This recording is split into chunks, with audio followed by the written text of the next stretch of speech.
Oh, come on, don't lie. You would have done the same too.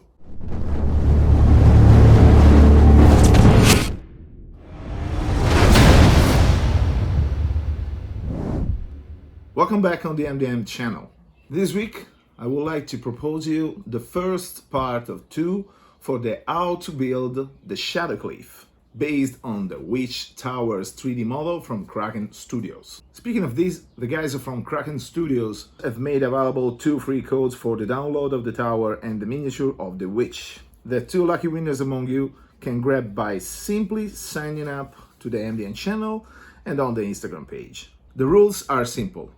You will then have to share the video on your social networks and wait for the publication of the second part of the tutorial to find out who will have won the 2 free downloadable codes. I have just to wish you good luck and let's get in action. I would like to spend with you a few words about the 3D file before to start working on our project. The model itself is really beautiful and well made, has a very strong scenic impact and reminds a little of the dark fantasy atmospheres in its design. The printing of the individual parts did not show particular problems, despite some defects of the first STL files that I had from Kraken Studios, now already fixed at the time of this review. Now let's start from the defect to conclude with the merits of this model. One of the major flaws for me is the lack of coherence between the proportions of the doors with the walls. The thicknesses are identical and therefore not very credible. At the first, I thought that the interiors of the tower had been designed to be able to play even inside the various levels, but the total absence of hatches and stairs, enough space for at least 2 miniatures and a couple of furnitures, made me realize that I was wrong. The tower, excluding the roof, is divided into 4 parts, 4 floors, inside which the texture of the walls and the floors has been sketched but nothing more. Even the windows are exclusively external. Inside, they do not show any reference sculpture. Obviously, these are relatively important problems, if you understand what I mean. Speaking of the base, I did not print the base of the tower because I planned to do my diorama, but from what I have seen of the model, the division into 4 parts reducing in some way the possibility of printing errors. Now we come to the merits. As I said before, this tower is full of character and rich of atmosphere. Design is really evocative. The external details are really remarkable, and the versatility of being able to use a platform rather than a bridge on the upper part of the tower gives additional points to this model's advantage. Guys, seriously, for a ridiculous price, I totally suggest you to grab a copy of this model because it's really super cool. And now let's start working on our project.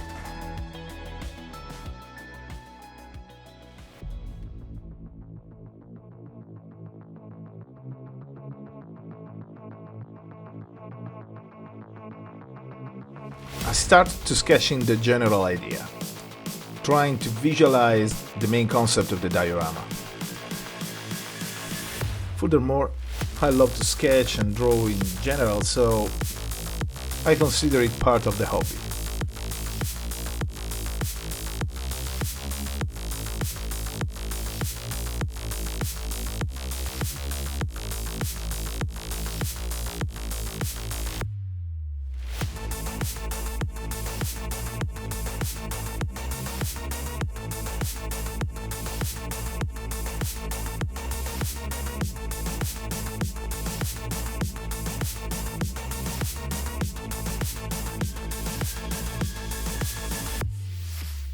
For the base, I used a polystyrene board, 3 cm thick.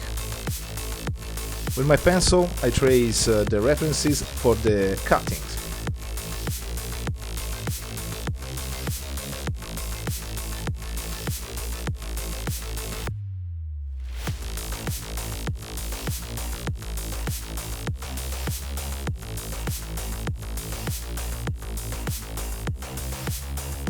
Using my compass, I trace a circular shape for the next cuts.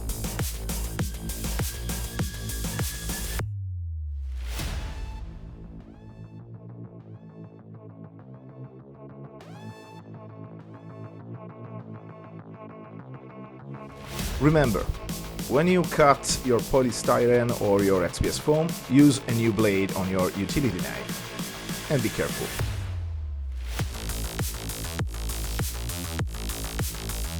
In my project, I don't want to have a very perfect and smooth circular shape for the base, so this is why I shaked a little bit my hands during the cut.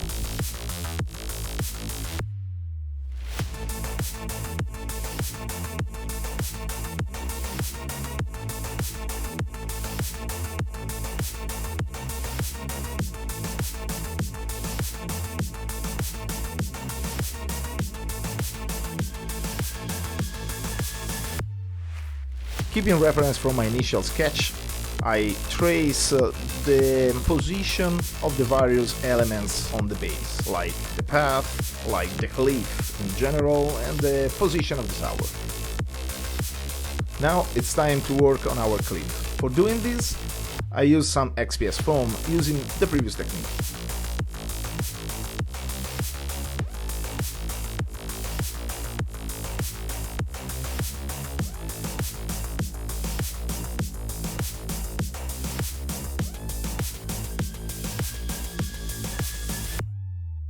Now it's time to give a shape to the path and to the main cliff.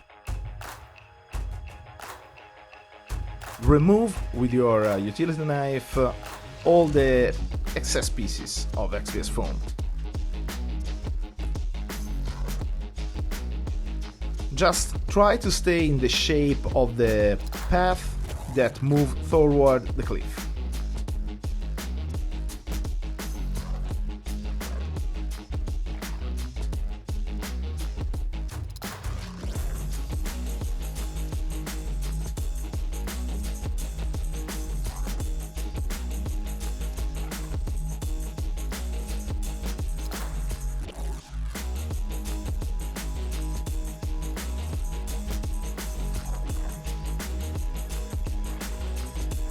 Be sure to keep aligned the various levels of the cliff, double checking once in a while during the cutting.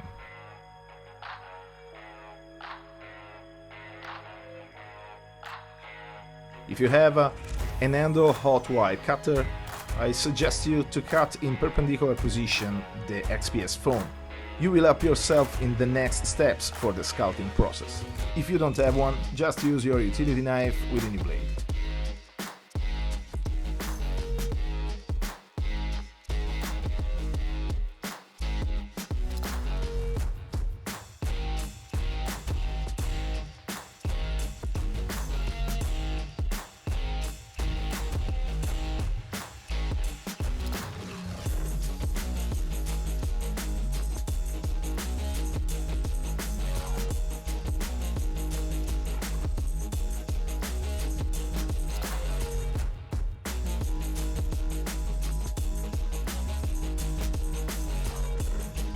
Now it's time to place our tower and trace the base shape on the top of the cliff.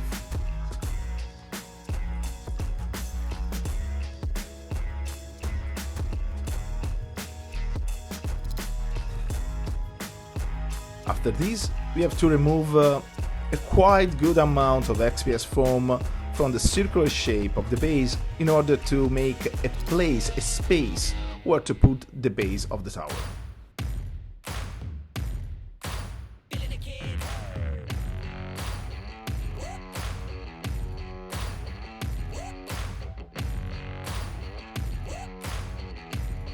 Double checking one more time the tower in order to have a complete view of the work.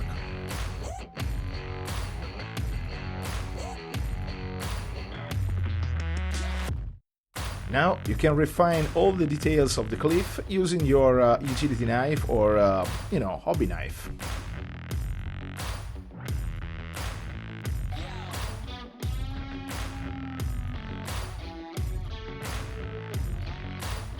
Trace some straight and random cutting lines, paying attention to don't cut yourself. it will help you to remove in a much more random way the various surface pieces of the XPS phone. In order to doing this, you can use your utility knife or some sculpting tools.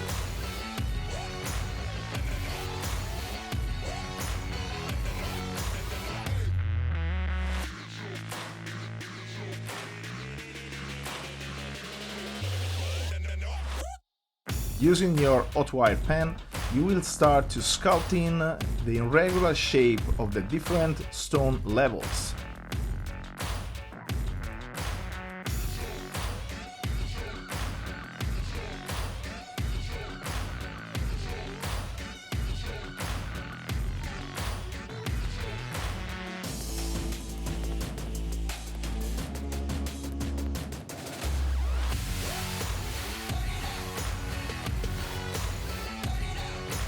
After that you have removed a quite good amount of the surface of the cliff, you can use a metal brush in order to create the stone corrosion of the cliff.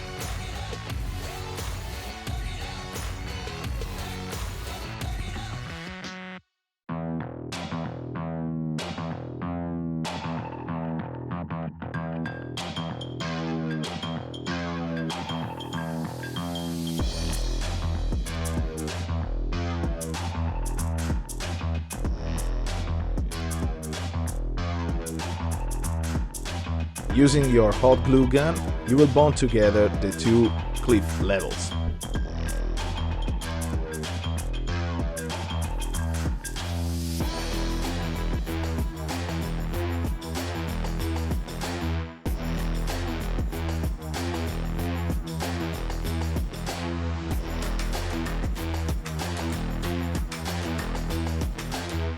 Jumping back on our Proxono toy cutter, I create oval shapes for a kind of menhir or toned stones. I don't know, I have this idea, I have this view in my mind, so I try to follow the mood.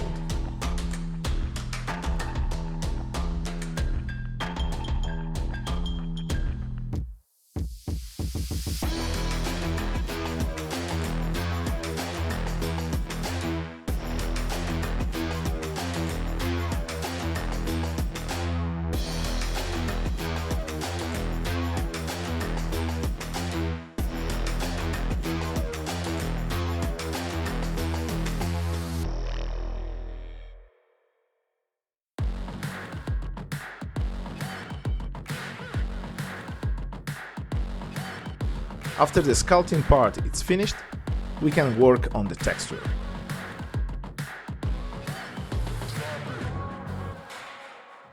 Let's grab some basic tools like small stones, sand, dirt, our classic hobby materials.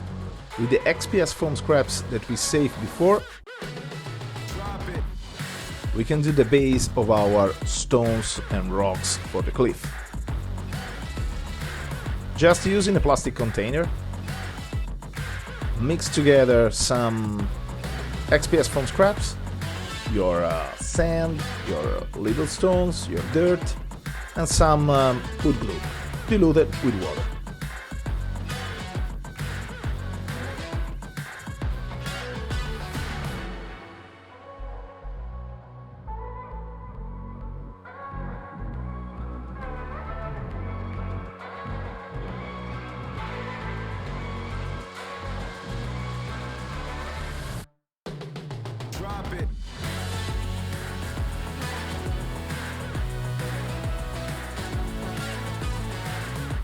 When the compound is ready and it have the consistency of, like Greek cheese or something like this, you're ready to start to work on the application of the texture on your XPS foam.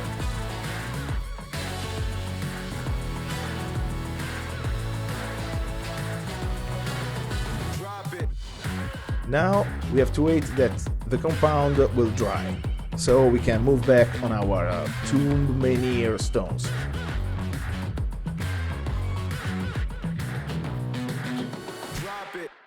Using some hot glue, we will bond together the various levels of the menhirs.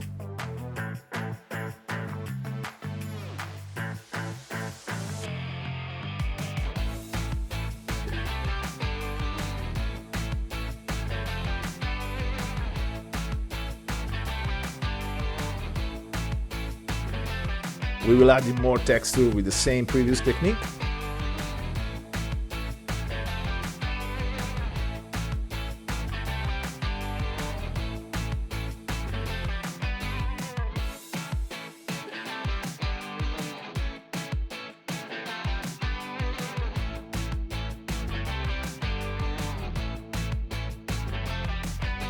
And the game is done.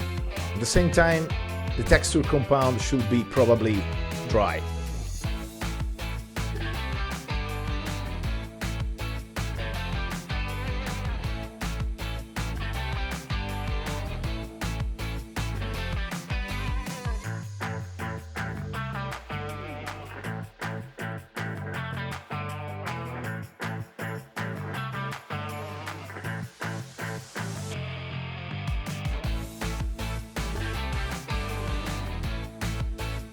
Now it's time to trace the line for our legs.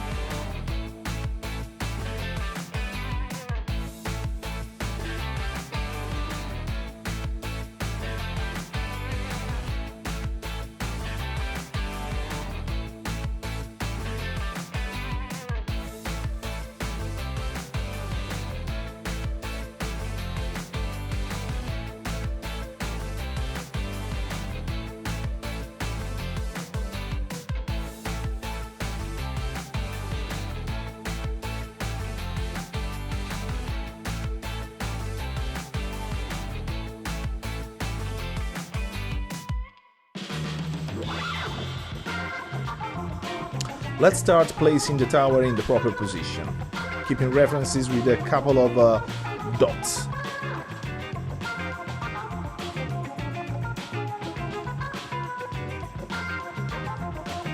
Using your hot wire pen, you will make a hole for the lead line.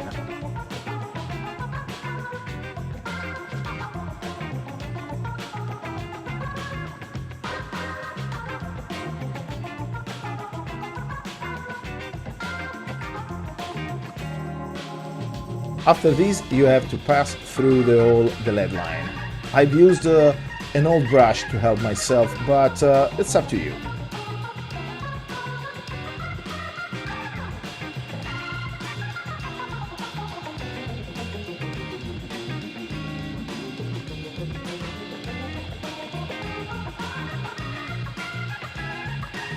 In order to have a much more precise idea about the position of the rocks in the water, I trace the border of the rocks and I keep references of the right position of the stones in the water.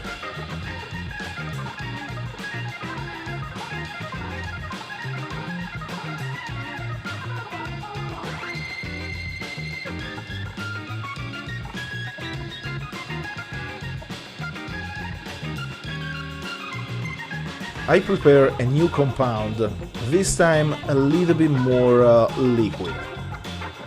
I use just sand, some dirt and some fine, very fine little stones. It should be the base of the path, of the sand, of the main ground.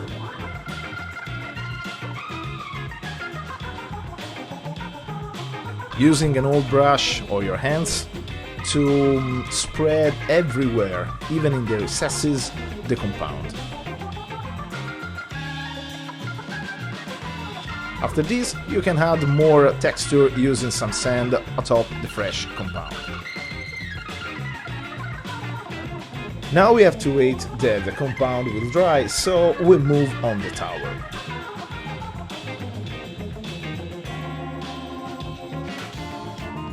The first thing that we have to do is clean the model. At least my model. Unfortunately, removing the supports from the printing, I broke a part of the roof facade, so I replaced it with a balsa wood that it don't look so bad. I used to remove the plastic excesses from my 3D printings using the mold line remover from Citadel. As usual, you will find the links to the material that I use in the box description below.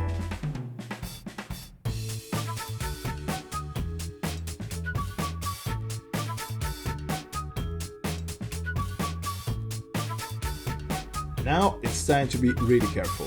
Using your drill, you will make a hole in any single floor level. You have to pass through the pavement of the tower, so you need to use some strength and pay really attention to what you're doing.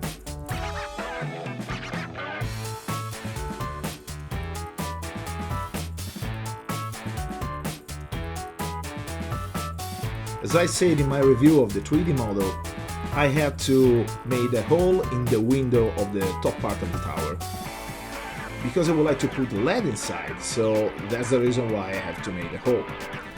Furthermore, I have to recreate the metal frame of the window, so I used some balsa wood to create the structure of the new window.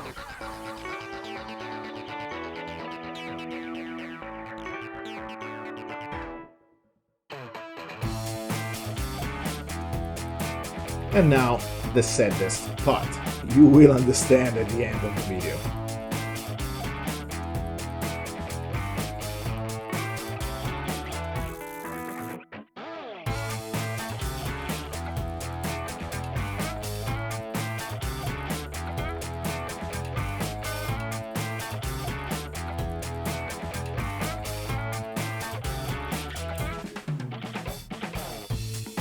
I've used a string as guide for my LED lines.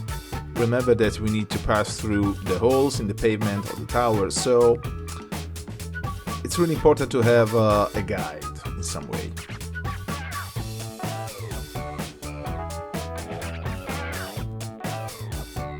In the original STL files you will find some keys, but I prefer to use some balsa wood because I would like to glue the entire piece, and I totally prefer it this way.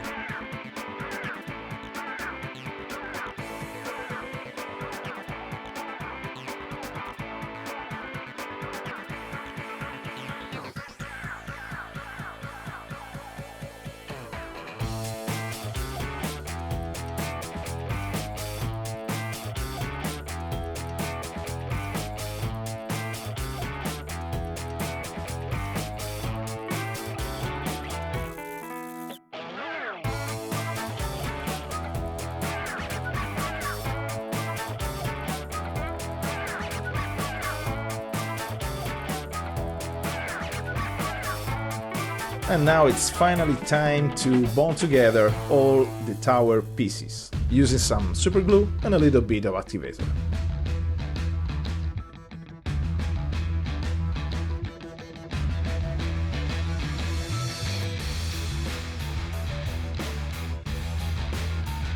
I've printed the upper bridge of the tower following the instruction from Kraken Studios, but I have problems with the texture of the top side, because during the printing it was the side that it was placed on the bed, so I lost completely the texture, the wood grain of the model. With some balsa wood sticks, I decided to recreate in some way the wood texture.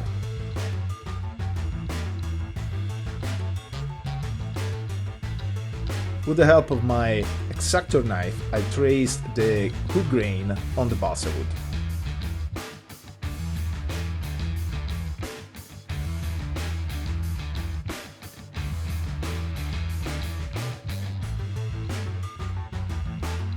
The bridge is ready to be bound on the tower.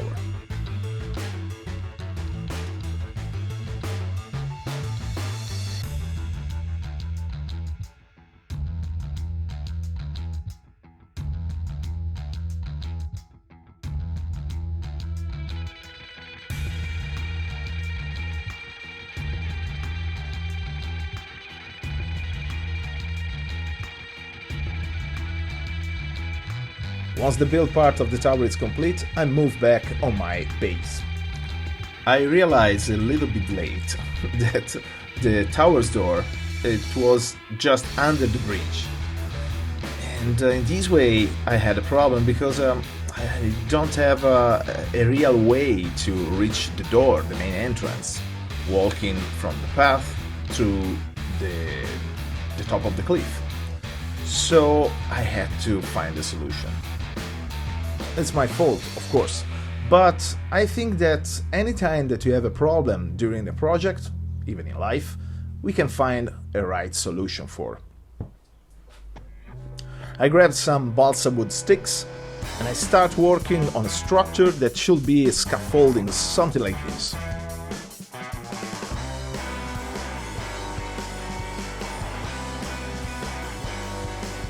Honestly, for this structure I use my imagination. I don't take a look to any web references and stuff like this, just because I would like to follow the mood. I love this part.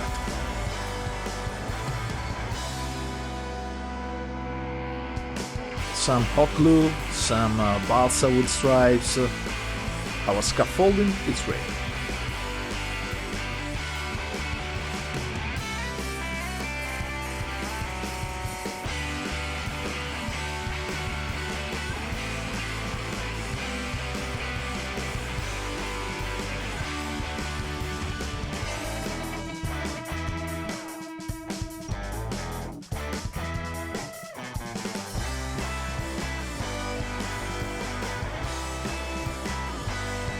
Finally, it's time to move to the painting part, but before this we have to prepare the base and the tower. So I prepared our classic protective base coat using some wood glue, water and acrylic paint.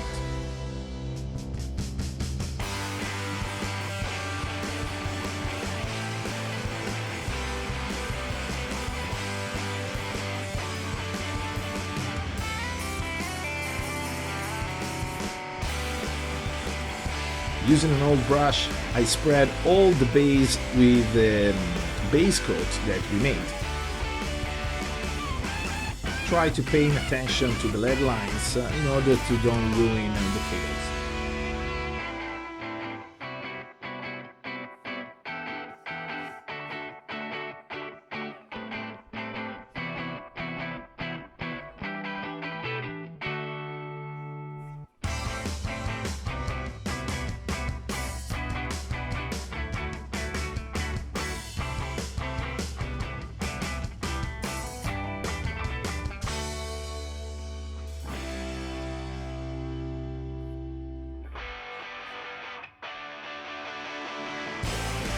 Grabbing a couple of spray color cans and with the help of a sunny day, I base coat all the tower, applying some grey color to the stones, brown color to the wood parts, and here and there the blue that I would like to use for the base color of the roof. And now the set part. Unfortunately, the string slipped off the tower. Never mind. Keep calm and move on. The first part ends here. I look forward to seeing you next week to find out who will be the winners of the Witch Tower.